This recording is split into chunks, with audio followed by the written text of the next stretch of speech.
On today's episode of Functional Fridays, I teach you how to go from this to this. Coming up.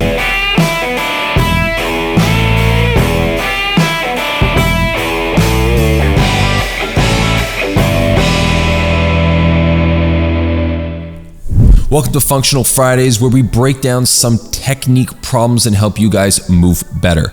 So today what we're going to be discussing is a Romanian deadlift, or an RDL. This is a very common exercise. It's an exercise that's done all over the world. Everyone does it. It's one of those very kind of, staple hip hinging exercises. And it's actually one of the exercises that a lot of individuals struggle with. So today what we're going to be doing is checking out one of my clients who is struggling with this exercise, who couldn't really figure out how to separate that kind of back movement from the hip moving, and really was struggling with being able to keep their back straight. So let's take a quick look at what we were seeing.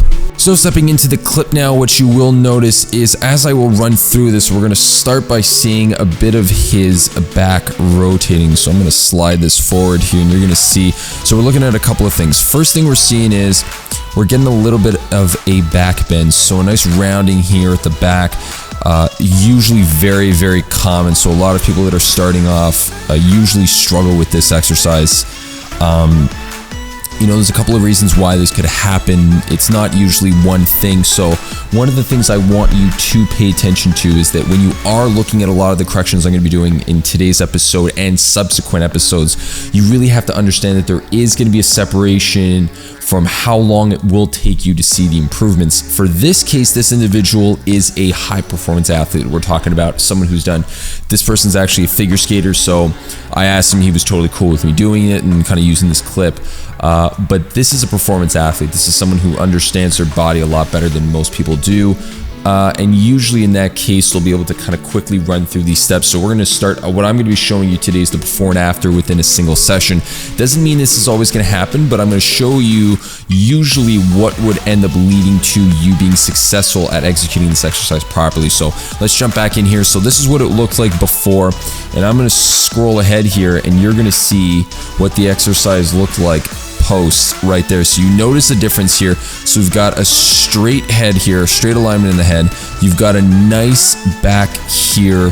You've got that nice flat back here. So we're getting a little bit of that neutral spine, which is what I'm looking for. So this rounding here, we're getting a nice rounding at the shoulders here. So we're getting one spine round and then the other spine. So low back, so lumbar rounding, the thoracic rounding.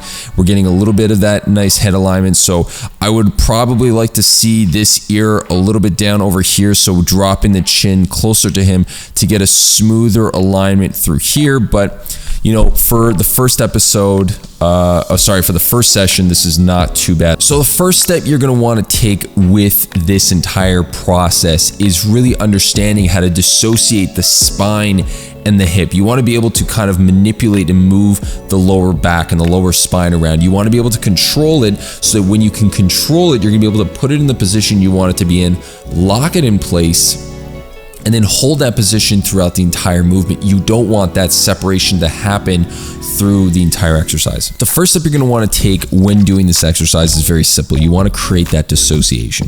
Dissociation is essentially moving the spine separate from the hip. You don't want the spine to be moving when the hip is supposed to move. And subsequently, you want to make sure that we're initiating a nice starting position.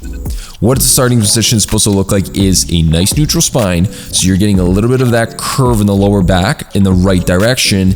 And then from there, you want to be able to hold it throughout the entire movement. So as we're lowering the weight to the ground and as we're doing our hip hinge, which is the bending at the hip, we want to make sure that that neutral spine doesn't change.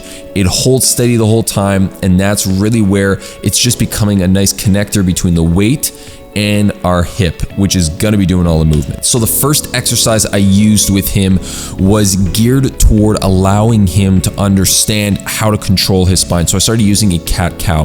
Very common exercise done all the time when someone's dealing with back pain. It's really a great exercise to help you understand how to move the lower back, how to understand the upper spine, how to really control everything, and really start gaining some control over where the spine is positioned. And from there, you can build into locking in place.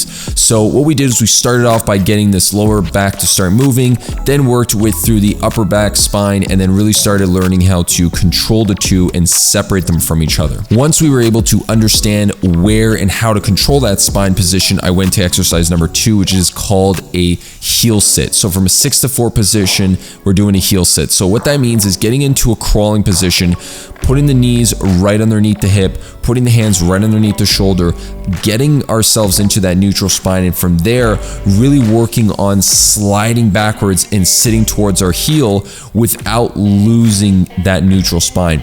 So what that does is that actually encourages us to understand how to move from the hip, not moving from the low back. So if I was to do this exercise and slide from the low back, what you would see is you would see my back start rounding, and as my back starts rounding, you're gonna notice that my hip doesn't have to move as much. So I'm losing the power that I'm trying to gain from my glutes and from my hamstrings, and I'm really trying to go get it from the low back, which is nowhere near as strong as the glutes and the hamstrings. So if you want to keep this as a powerful exercise and you want to keep progressing, you need to master that separation. You need to be able to dissociate between the two. And the final corrective exercise I used for this was an RDL without weight. So basically it's putting the person in that position that they would normally be in to do that exercise, but instead of just making them do it without weight or without any object in their hand, I use a stick or a dowel to put behind their back.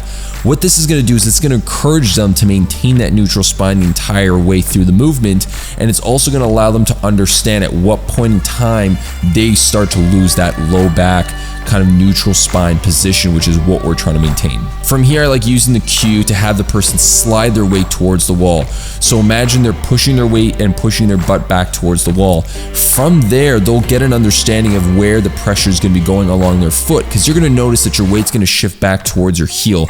As your weight shifts towards your heel, you're going to be pushing your hip further back, and that's going to they're going to go hand in hand, and that's going to allow you to really understand where the weight should be transferring itself back, right? And once you've understood that concept, maintaining the neutral spine becomes your only other task, and understanding how to maintain the neutral spine is the only other task. So what we were able to do with this grouping of exercise was really be able to teach him how to understand how to control his hip and really start understanding the proper hip movement that we're looking for, not only in an RDL, but in an exercise like a squat, in an exercise like a lunge. It's almost like increasing his exercise repertoire, which is what we really want to do.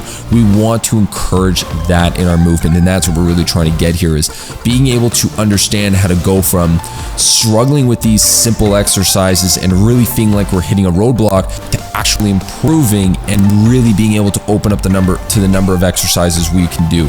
So it's going to be great. This is a great stepping stone for someone who's really trying to go from understanding how to hip hinge to really understanding a deadlift to really being able to go into something like a hang clean. Like, this is a nice clean progression. This is where we want to start. At some point, he won't even really need to think about it. The movement's going to have built into his brain so well, and his movement pattern recognition is just going to be so well ingrained in his brain that for him to be able to do this exercise is going to be an afterthought, especially to do it correctly is going to be an afterthought. And this is someone that came into me and was really struggling with pain in the low back when they were doing this exercise. So if you have any exercises that you want me to look over, and if you have any technique correction tips that you want, drop a little comment down below. Reach out to me. My email is going to be down here at the bottom. You can send me an email and I will reach out to you. We're going to set up a way to get me that clip so I can put that in our episode here and get you going on the right foot. So until that next time, guys, keep being functional.